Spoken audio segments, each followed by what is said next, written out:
કોઈ સાંભળશે એના જીવનની અંદર એને કોઈ ઝેરી જનાવર આભળશે તો એનું ઝેર નહીં ચડે.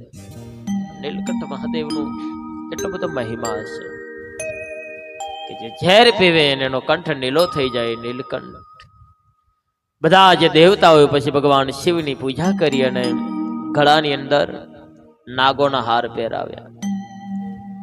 ઝેરીલા નાગ, બધા નાગ ઝેરી નથી, પણ ઝેરી નાગ કયા કયા છે જે ભગવાન શિવે ઝેર પીધું અને પછી મોઢા ઉપર થોડુંક વળગ્યું અને આ મોઢું લુખ્યું અને ટીપા નીચે પાડ્યા અને જે નાગ હોય અને જે વિંછીઓએ પોતાના મોઢામાં ઝેર પીધું એ નાગ ઝેરી નાગ હોય.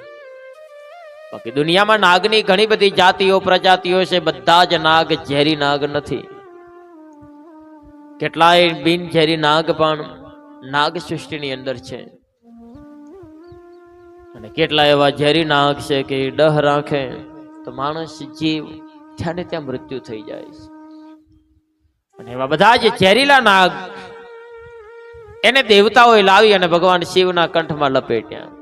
કેમ તો કે લોઢું લોઢાને કાપે, હીરો હીરાને કાપે.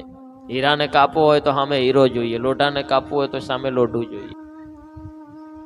એવી ઝેરને કાપવું હોય તો ઝેરને ઉતારવું હોય તો સામે ઝેર જ જોઈએ. ઝેરને ઝેર જ કાપે. બધા દેવતાઓએ ભગવાન શિવની પૂજા કરી અને ભગવાન મહાદેવના અંગમાં ઝેરીલા નાગોનો હાર પહેરાવ્યો.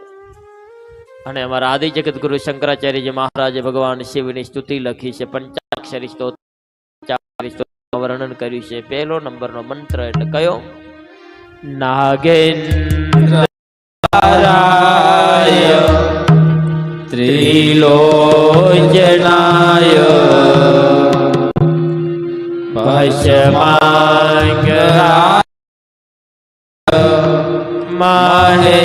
મહેશ્વરા. આ પંચાક્ષરી સ્તોત્ર ઘણા બધા શિવ ભક્તોને કંઠસ્થ આવડતા હોય છે. આદિ જગત ગુરુ ભગવાન શંકરાચાર્યજી મહારાજનું રચેલું છે પંચાક્ષરી સ્તોત્ર. નાગેન્દ્ર હારાય, નાગોના હાર ધારણ કરે અને નાગેન્દ્ર હારાય. આખા ઉપર ભસ્મનું લેપન કરે અને ભસ્માંગ રાગાય. ભગવાન શિવની દેવતાઓએ કેવી રીતે પૂજા કરી તો કે નાગોના હાર ધારણ કરાવ્યા, ભસ્મ ચડાવી અને વિવિધ પ્રકારના પત્ર પુષ્પોને અર્પણ કરી અને સ્તુતિ કરી. કેવી સ્તુતિ? નાગેન્દ્ર હારાય ત્રિલોચનાય નિત્યાય શુદ્ધાય નિરંબરાય તસ્મે નકારાય નમઃ શિવાય. તસ્મે નકારાય નમઃ શિવાય. અને પછી ઉપર જળનો સ્ત્રાવ કર્યો. 12 મેઘ ખાંગા થયા. મંદ મંદ જળની ધારા ભગવાન શિવ ઉપર ચડી. કેમ તો કે કંઠની અંદર જે ઝેર હતું એની બળતરા ન થાય એટલે પાણીની ધારા કરી. ભગવાન શિવ ઉપર જળની ધારા કરી. અને અમારા આદિ જગત ગુરુ શંકરાચાર્યજી મહારાજ લખે છે મંદાકિની સલીલ. મંદાકિની સલીલ ચંદનાય મંદાર પુષ્પ બહુર પુષ્પ સુપૂજિતાય તસ્મે મકારાય નમઃ શિવાય. તસ્મે નકારાય નમઃ શિવાય. મંદાર પુષ્પ બહુ પુષ્પ સુપૂજિતાય. મંદારના પુષ્પોથી ભગવાન શિવની પૂજા કરી. નીલકંઠની ભગવાન મહાદેવને પ્રિય પુષ્પ, નીલકંઠ મહાદેવને પ્રિય પુષ્પ એટલે કયા પુષ્પ? મંદાર પુષ્પ. મંદાર કોને કહેવાય?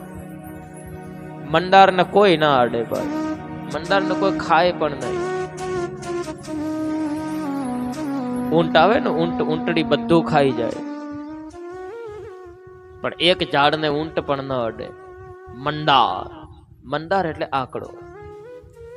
આકડાના પુષ્પ હોય અને મંદાર પુષ્પ કહે છે. મંદાર પુષ્પ, બહુ પુષ્પ. મંદારના પુષ્પોથી, ઘણા બધા પુષ્પોથી દેવતાઓએ ભગવાન નીલકંઠની પૂજા કરી, સાથે શિવા દેવીની પણ પૂજા કરી. અને મારા આદિ જગત ગુરુ ભગવાન શંકરાચાર્ય લખે છે, શિવાય ગૌરી વદનાબ્જ વૃંદ. શિવાય ગૌરી વદનાબ્જ વૃંદ, સૂર્યાય દક્ષા ધ્વરનાશકાય, શ્રી નીલકંઠાય ભૂષધ્વજાય. શ્રી નીલકંઠાય, નીલકંઠ જેનો કંઠ નીલો છે. તસ્મૈ શિકારાય નમઃ